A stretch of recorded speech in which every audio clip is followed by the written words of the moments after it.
of the ball. For goalkeepers, bowling the ball, interestingly enough, this is a skill that relatively simple, not being done as often as it could be or should be, tactically speaking. Why is that? We want the long ball. Why are we always doing the long ball? That's what we've always done. Get it away from what? Because the coach is afraid. Yeah, exactly. Because the coach is afraid, players now playing field.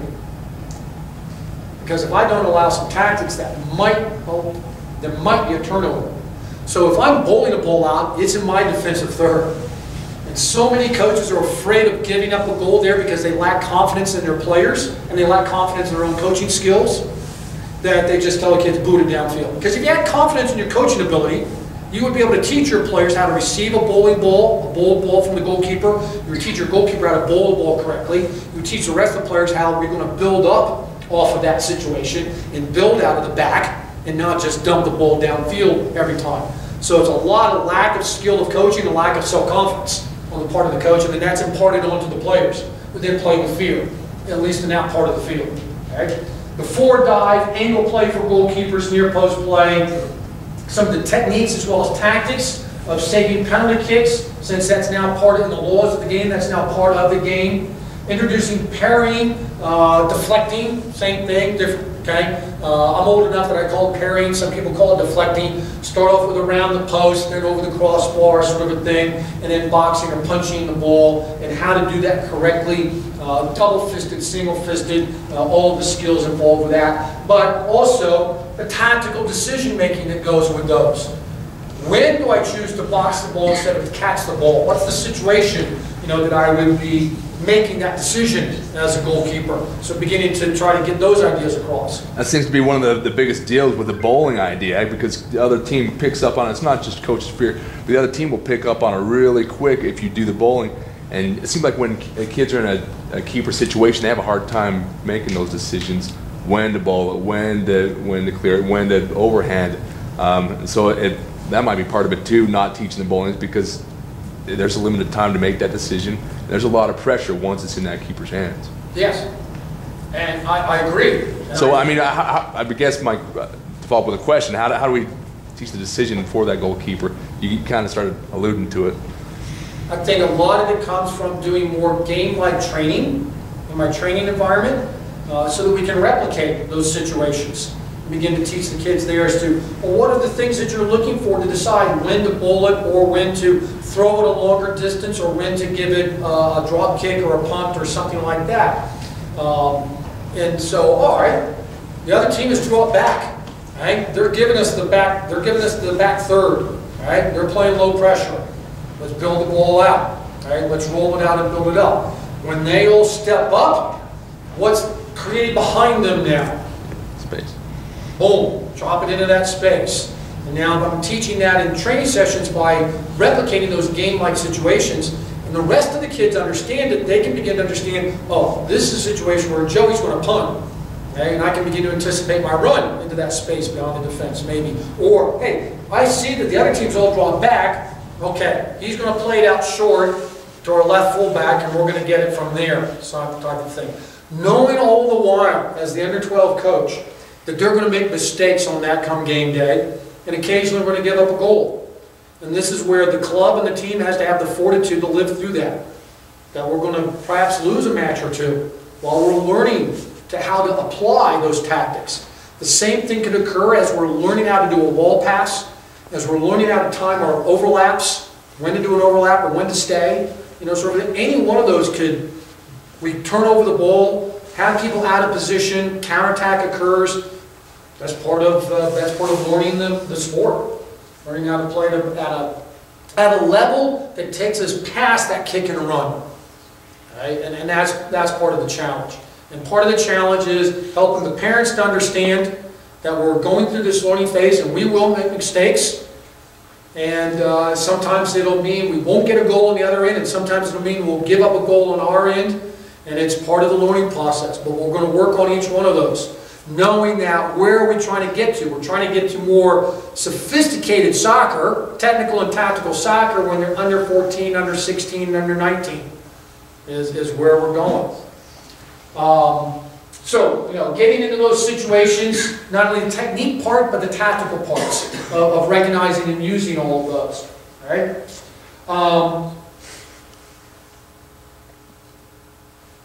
We talked about, I actually hit a little bit about the idea of switching the point of attack on a smaller field, that we could begin to do that, some of what their tactical vision is. We talked about the idea of vertical and horizontal compactness as we move. Maybe the attack's coming down the other flank and we know how to do horizontal compactness. We know how to get a group of 3, 4, 5 players out to that flank to be group defending around the ball. We know how to do vertical compactness to move the lines of the team up and back together on the field, sort of a thing. All of that is, as I talked about before, easier to execute, easier to read when we play on a smaller field with fewer players.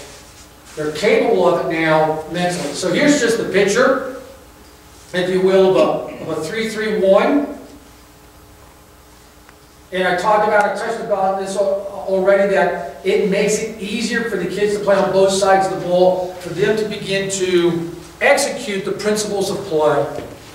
And for the coach to be able to, in that environment, read the principles of play because of the smaller numbers, easier to read, and easier then to teach the kids and to help the kids understand. With the idea being that a big part of what we want that occurs, and now is a tactical decision. It's occurring all the time, even at under 6. But it's a tactical decision at under 12 now, is recognizing transition and acting upon with greater speed transition.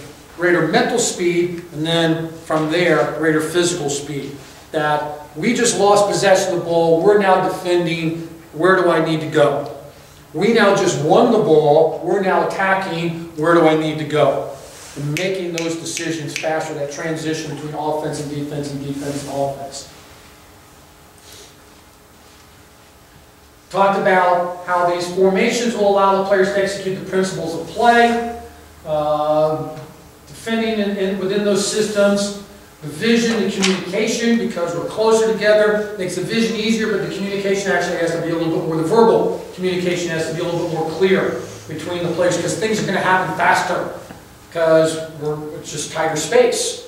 And so things are going to happen faster the way that they do on a bigger field for older players. Things are happening fast. So you have to be organized as a team. And we talked about switching the point of attack and the flow of play, corner kicks, etc., and staying compact. Right? Here you see a 3-2-2. Again, so just a basic pyramid shape, if you will. And again, I can begin to play, but I don't want to play too much. I can begin to play about, well, we can tuck in a little bit tighter. We just make a box. We can shape, if we wanted to, almost into a diamond. I'm an advocate, at least when the kids are first in this age group, keeping it relatively simple here like this. This kind of a lineup makes it easier to make forward passes, back passes, square passes, and some diagonal balls. Some diagonal passes to one another. Okay? So I think that's an easier place to start before I start worrying about with my midfielders and forwards playing a little bit with exactly where they are in relation to one another. And what it does, one of the things that I like, because I'm thinking this is one of the building blocks into a 4-4-2. And one of the things I want to do in a 4-4-2 is have my outside backs go forward into the attack. So this gives a fairly clear path for an 11, 12-year-old to begin to understand a little bit that space is open. Now I just have to work on when do I go and when do I stay, helping the kids to recognize when's the right moment to go on an overlap as an outside back and get myself involved in the attack. I live in Frisco, Texas, which is on the north side of Dallas. The USU Soccer office is part of the Pizza Hut Park, which has a whole bunch of fields on it, but it also has the stadium where FC Dallas plays. And the guy who's the head coach, Shellis Hyman, is an old friend of mine. And so once in a while we meet up for lunch around the area and just talk about a variety of soccer things. Well, 2.5, almost 3 years ago, when he first became the head coach for the FC Dallas, he is a die-hard 4-4-2 guy. Okay? So his teams, they're going to play 4-4-2, period, end of story. And he's going to go find players that can play in that. And that's what we were talking about one day at lunch. He says, I don't have any outside backs that know how to attack. I don't have any outside backs who know how to knock in across, or an outside back who can come in on the far side and attack the back post on a ball that's coming across. So we went to Brazil and bought two, right? And because he didn't have any at the time. And then since then he's made trades and he's got some American kids that can play back there because he's big on developing the American player. But he says, I'm playing a 4-4-2, but I need players that can come up out of the back, okay, at the professional level to contribute to the attack. Just an interesting piece, I think, for us as youth coaches to be thinking about, oh, wait a minute, here's a pro team that's talking about it needs its fullbacks to be involved in the attack. And how many youth coaches are telling their fullbacks, stay home all the time. Don't get involved in the attack. And forwards, don't get involved in defending. Well, yet, here's the pro team saying, oh, you have to do both. Right? Here's a 2-3-2, which, as we talked about, has an emphasis on transition. There's harder decisions, particularly for the two back players to make. But you can see how it gives you a little group play around the ball in either place. Okay? Still makes it easy for some forward passes, diagonal passes, occasionally a square pass sort of a thing. It gives these outside players, outside midfielders, huge acres of space, but now decision making as to when do I go, when do I stay, and me now teaching them how to read the game. This is the one that we find from our experiences. We're doing this one a lot with our under 12 kids that might be involved in ODP. This is the one that's going to require a coach with deeper understanding of tactics and phase of play and some skilled players, some good athletic players, technical and tactical players as well. So it's not one that we're advocating to the average U12 coach, if you will, the average U12 team, maybe something simpler for them. Right?